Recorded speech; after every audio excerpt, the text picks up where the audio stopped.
Good day. Welcome to another week of a week at the plot. It's Monday afternoon. It's my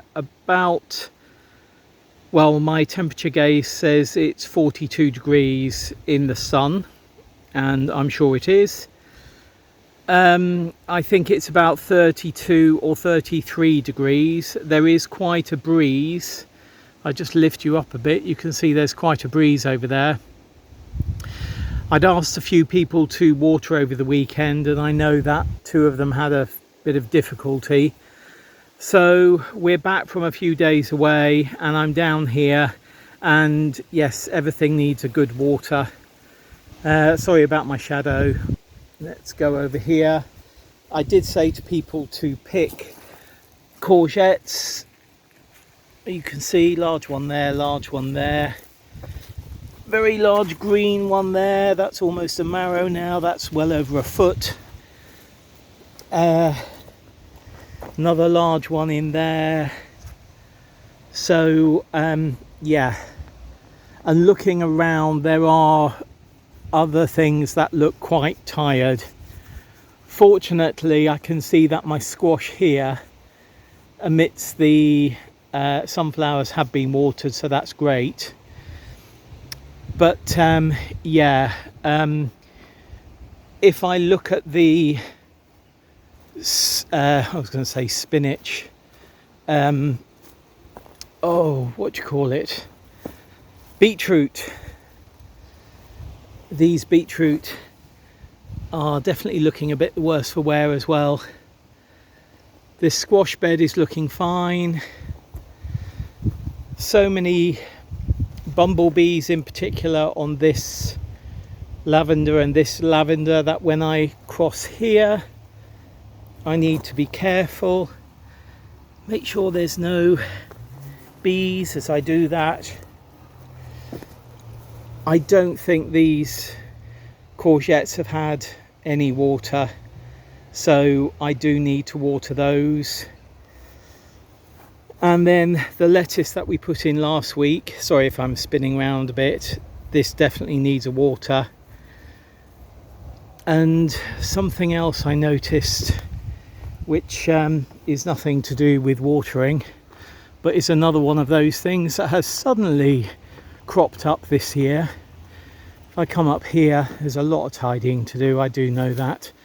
I'm not going to ask for forgiveness because that's how it is. These are our beetroot, more beetroot, which will be going in very soon. This is our wild rocket, which hopefully you can see there is some germination. But in the this is our chard, where you can see there's some germination. Maybe you can also see here a bird poo and a cherry pip, I think that is there. And here I can see that this has been pecked. This one here has been pecked. This one here, this one here, here, here, here, here. So I think that bird poo there has been left by something which has decided that suddenly it liked young lettuce. And you know, we've had a few issues with magpies this year. It wouldn't surprise me if it was magpies or pigeons. And this one, we did have 16. This one has completely gone. Hey ho, hey ho. French beans over there doing well. Grasses doing incredibly well, unfortunately. And then in here, again, sorry about my shadow, this bed is pretty bone dry. It does get the sun. Oh no, there's moisture underneath, look.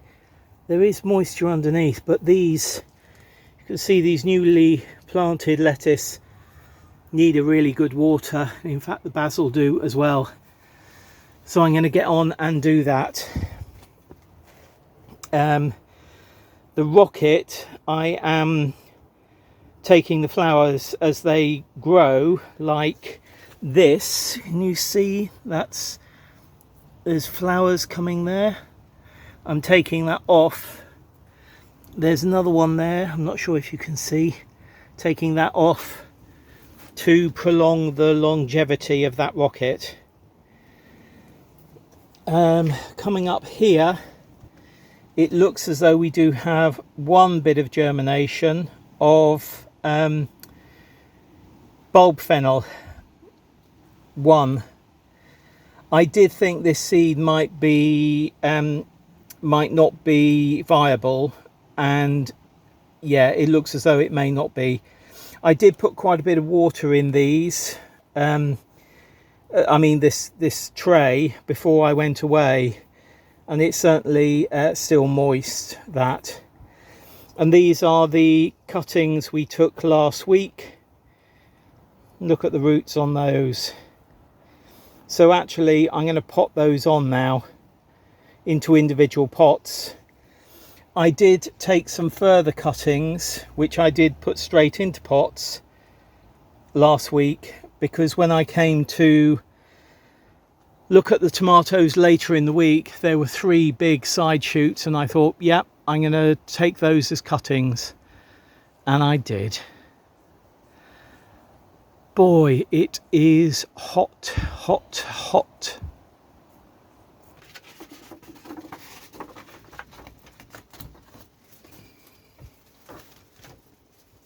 Good day and welcome back to this Monday segment of A Week at the Plot on Tuesday afternoon. Basically, the reason that Monday ended so abruptly was because my phone decided to shut off because it was overheating in the heat that we were having. And I've kept it in my pocket and in the shed, in the shade, whilst I've been down here today, which is just briefly so far. But yes, basically, I filmed that first segment where I was looking at things that needed watering, and then I tried to film another bit, not quite sure what, I think something in the poly, and my phone just basically came up with a message on the screen saying, your phone cannot open the camera app, your phone is overheating, to save it from damage it is closing down. And I wasn't able to reopen my phone for an hour, which was about half an hour here, about 5 minutes getting home, and about 25 minutes to half an hour at home. So even when I got home, I wasn't able to open it. I had to wait a while. And actually what I decided to do is I decided to put it in real deep shade, sort of near the fridge. I don't know why I thought that, but I did. So I did, and it opened after half an hour, and I was so pleased to see that the footage that I had taken was there. But you know, this is another of the things that Richard and I talk about. Our country is just not built for this heat, and I'm sure the phones that they sell us, I mean, there are much hotter countries elsewhere, but you know, why would my Samsung phone decide that actually it's too hot at 35 degrees? Yes, okay, it was 44 degrees in the sun, but I don't think it was in the sun. But anyway, my phone decided that it couldn't go on because it was overheating and shut down to protect itself. And you know what? I don't blame it. We are about the same temperature today at the moment, so it's about 34 degrees. In the sun it's much more than that. It's really humid. I'm not going to be down here very long, but I just thought I would tail off Monday's segment with a quick Tuesday segment. And what I have been noticing is that despite doing all the tomato cares before I went away, they need further tomato cares, so let's have a quick look at them now. Our tomato bed, which needs a really good weed, but you can see where some were tied in last week. They need to be tied in again. That was tied in down there. It needs to be tied in up here. This one again needs to be tied in further to the post, to the bamboo. You can see that one there is going that way. This one here, again tied in last week and needs to be tied in again. So yeah, what you might notice here, or what I have just noticed here, you can see this is a hopefully you can see that this is flowers, but there's some growth on the end here. Now you'll often find with heritage varieties that when you have a fruit truss, you might have some growth beyond it, and it's because it's a heritage variety. In modern varieties and F1 varieties, certain traits which are not seen to be necessary have been bred out, and one of those is to ensure that fruit trusses don't grow on beyond the fruit, because of course you want the energy going into the fruit. So what I'm going to do down here is I'm going to just leave a few tips, a few of the leaves on at the end there, and take the growing tip out. And look, despite these having had a really good water yesterday, some of them are, can you see those there? They're really quite wilty and actually have grown well above the frame in some of those cases. I did pick the courgettes yesterday. Oh, that's what I wanted to tell you. Yes, I picked the courgettes yesterday. There's more to pick today. They are just producing every day. But coming back here, coming back to these two courgettes, which in particular are looking small compared to the others, you can see that the closer you get to the cardoon, the smaller these courgettes are. And actually that's because the cardoon is allelopathic to some plants. So it puts out a hormone, or a chemical rather, into the soil which stops the growth of certain plants. And interestingly, one of those is tomatoes and one of those is cucumbers. And when we come around here, certainly these, they may be a different variety, but these are slightly smaller than the ones around them. So maybe it is because this cardoon is allelopathic. I did think about that whilst we were going up north. When we were driving up north, I was thinking about this and why these courgettes here, particularly these two, might be smaller. And I thought, I wonder if the cardoon is allelopathic. And indeed it is to some plants. So maybe that's the reason why. Another reason, of course, could be that cardoons and artichokes, that type of thing, have got a really deep taproot. So they take up a lot of nutrients and a lot of moisture from the soil. So maybe another reason could be that the moisture and nutrients are less that end of the bed than they are this end of the bed here. Possibly, but I sort of think that the allelopathic quality of cardoons could really be the main reason. Yeah. This is our above ground washing up bowl pond, which is half empty. It was full when I left on Friday morning, because I filled it up then. So it needs a good fill up now, but half of this water has certainly either evaporated or been drunk in the few days or 3 days that we were away. So it just shows you how dry it has been. I do use a watering can. I use that watering can there to fill up my ponds. I have a specific watering can that I only use for ponds, and I fill the watering can up with water, leave it for 4 or 5 days, and then I top up the ponds. The reason I use a special watering can is I don't want any general fertilizer or anything like that to go into any of our wildlife ponds, because it just won't do them any good. I did mention the lettuce being pecked the other day or yesterday, and I got a mushroom tray. That's what mushrooms come in, or sometimes come in, and I put that over yesterday. So yeah, that will stop anything pecking the lettuce, because I certainly don't want them to get a taste for lettuce. It's one of the few things doing well for us. And this chard is doing well too, so that is lovely. Anyway, there we are. It's dry, so I'm going to carry on with watering. See you again very soon. Bye. Good day. It's Thursday afternoon, and I'm going to be doing, well, I think I'm going to just be doing weeding and watering this afternoon. I do want to build a frame for these tomatoes, but I think that will have to wait for the weekend. As you can see, there's many weeds at the base of the tomatoes.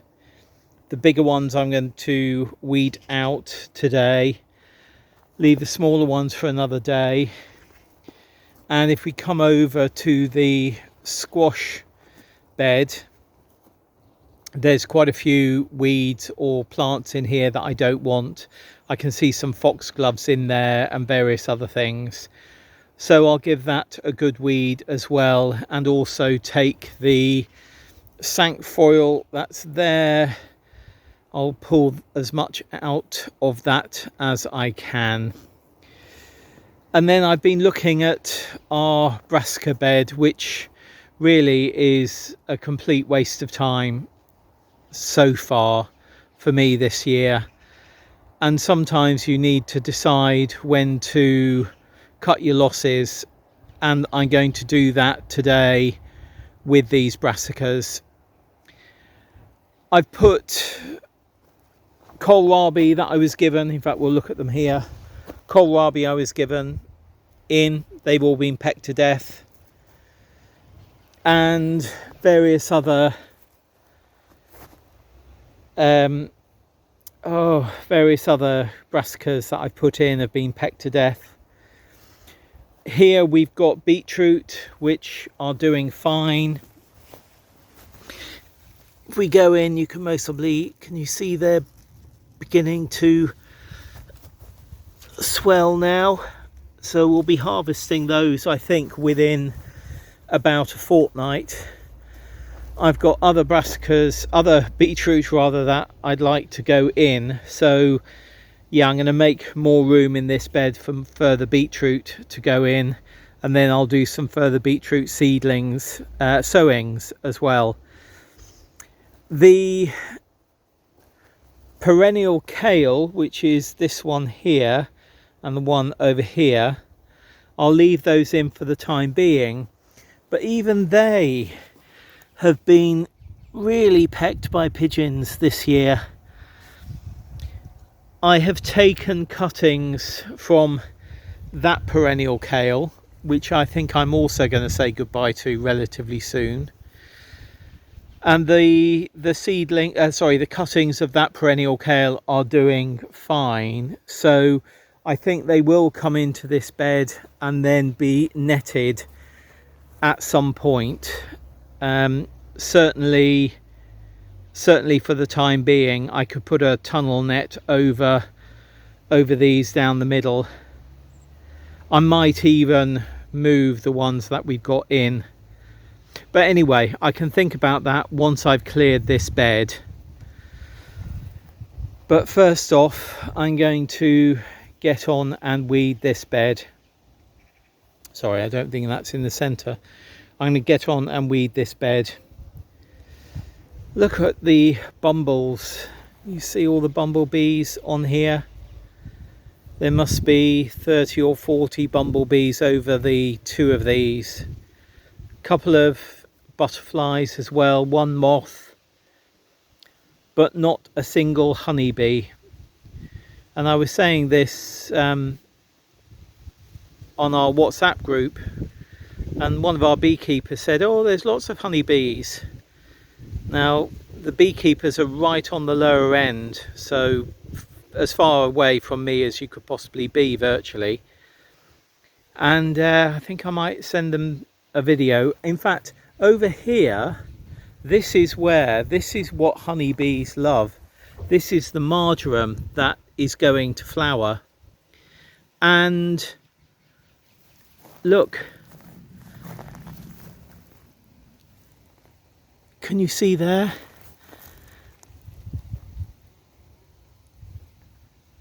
Not sure if you can see that or if it's in focus. One honeybee, two honeybees. This is usually, forgive the pun, but this is usually swarming, and I can actually see 3 honeybees on this. Various flies as well, and a couple of bumbles and some moths and a couple of butterflies, but this is usually literally covered in honeybees, but not at the moment. At the moment we've got 3, maybe if I've missed one, 4. Anyway, I need to do strimming, I need to do a lot of tidying, but first off I'm just going to sort this bed out, and then I'm going to go from there. I've now given this bed a really good weed, and in fact I've given this brassica bed a good weed as well. There's some self-seeded marjoram in there which I'll be taking out, and I'm sort of flagging. I did do larger weeds in the tomato bed, so that is clear of larger weeds and bindweed. There's still a lot of other ground weed in there, but I'll have to do that another day because I'm just sort of a bit exhausted now. As I said, these brassicas will come out maybe tomorrow, maybe Saturday. I've left this in the middle. There is a calendula. I'm going to save seeds from that calendula, and the poppies in that bed on the far side I'm leaving in until I take those out over there, which I think will be by the weekend, and then we'll have somewhat of a clearer plot, well, somewhat clearer beds. I've also given this one a really good weed as well. So yeah, I've done a lot of weeding this afternoon, and I've weeded the courgettes of bigger weeds, so I've done a lot of weeding. Now I'm going to do a lot of watering. But look at the lavender. I mean, that it is rather glorious. It really is, and the bumblebees are really enjoying it. Anyway, the plants that I want to grow will also enjoy a good watering, so that's what I'm going to get on and do. See you very soon. Bye.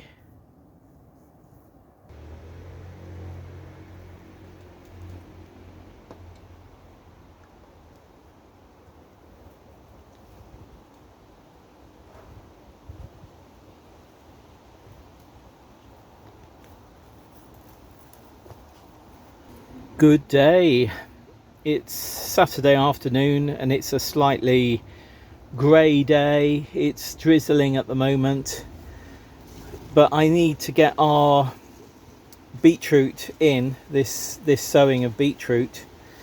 I lift it up, you can see maybe the roots are coming through there. Let's take one out.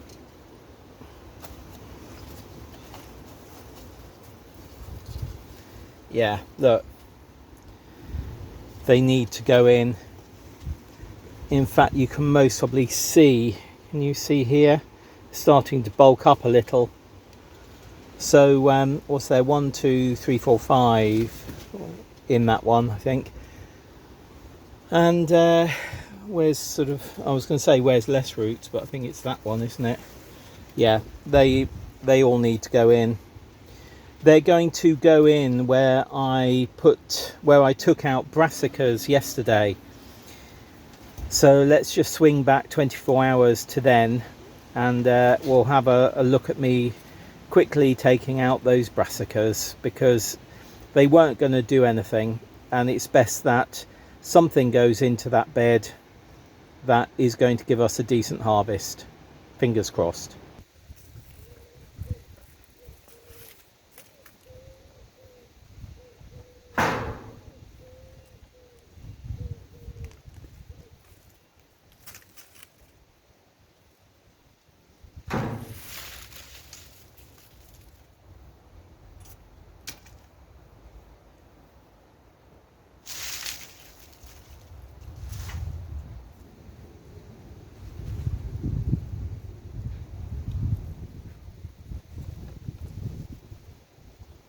As you can see, I've taken them all out and put them into a tray.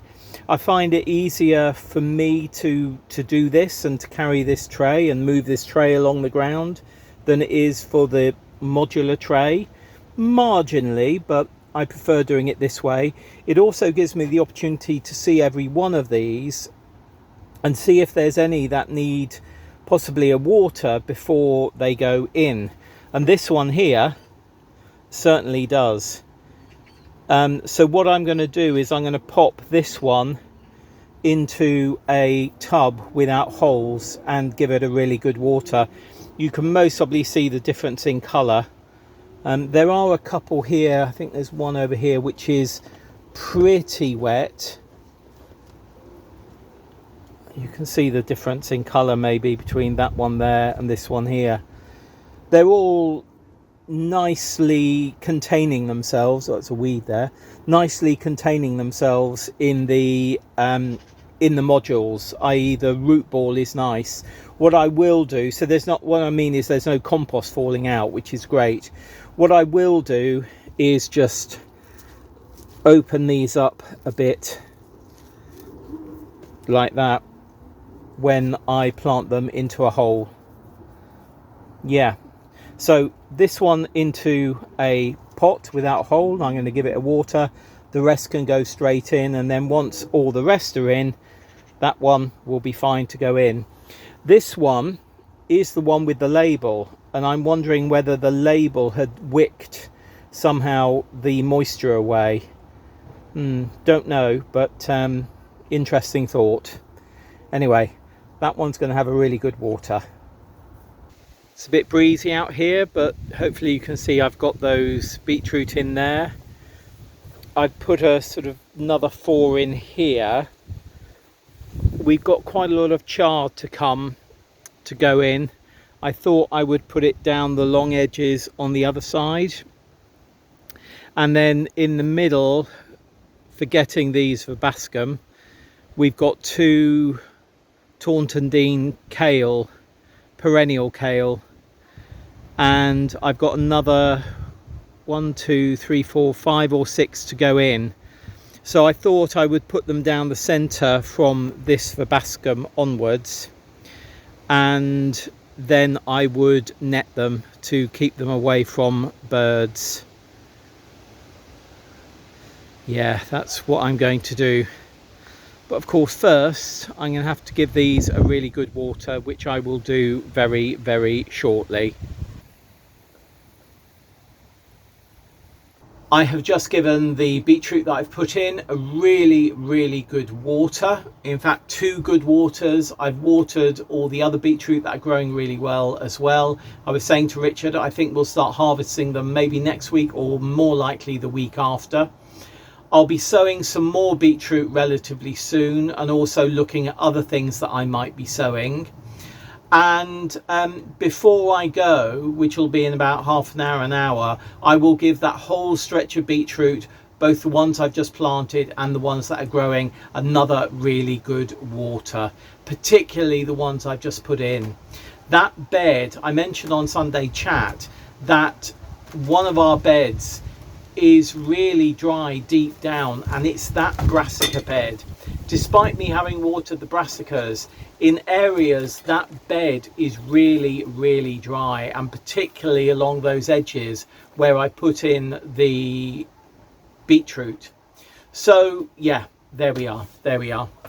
I've got a few more jobs to do here before I do water and then go.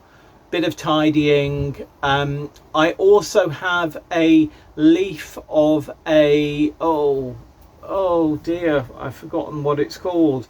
The Christmas cactus family. It's gone from my brain.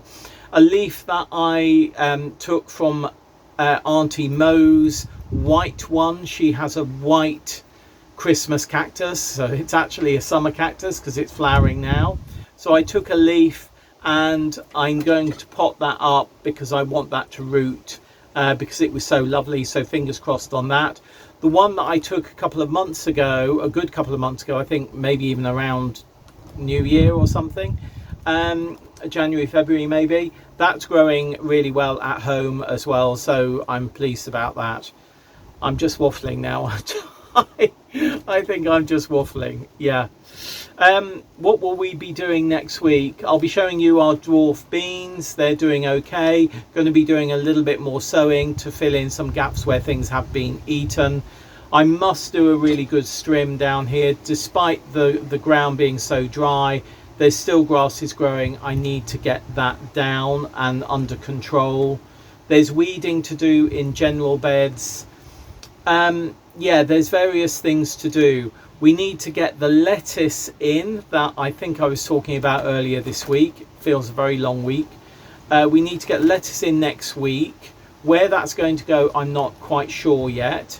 I don't think the chard that we've got growing will be ready to go in quite next week, maybe the week after. I think that's going to go over by the spring onions, which really I think I need to harvest. I'll be taking poppies out. All of the poppies will come out next week. They're all going to seed. The seed heads are all drying. So I'll be cutting off those seed heads and putting them into a paper bag, which I've got here.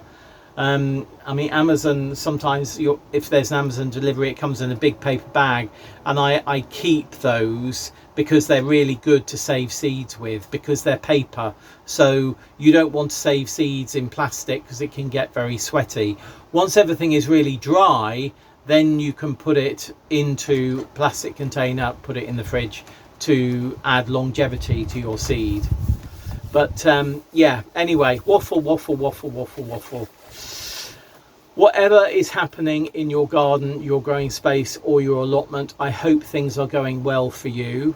And if, like me, things aren't all going to plan and not everything is working out, I hope you're able, like I am at the moment, to take the rough with the smooth and just get on and keep on top of it with your mental health, because I think that's really important. I do think last year I suffered with the amount of downside on this plot. This year I'm still enjoying things despite the pigeons pecking all the brassicas, despite cinquefoil really going. That's something I'm going to need to sort next week. Cinquefoil really going and growing. Yeah, despite having lost our broad beans, all of our broad beans, despite having had pigeons peck at our lettuce, you know, despite quite a lot of things, I'm rather enjoying the plot this year, which is fab. Anyway, if you watch on Planet Vegetaria, there'll be further segments as we go through next week.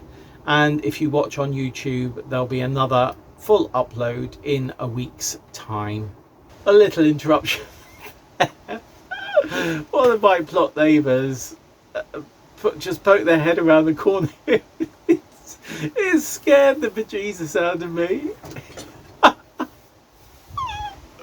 Oh, it's quite ridiculous. It really was.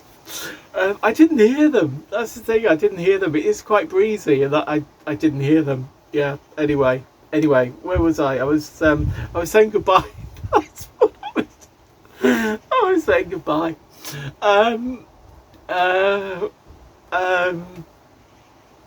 Oh, I don't know. I don't know. Yes, I'll say goodbye. Words. I need words. Um, oh, yeah, I think that's it. That's it. See you very soon. Happy growing. Bye.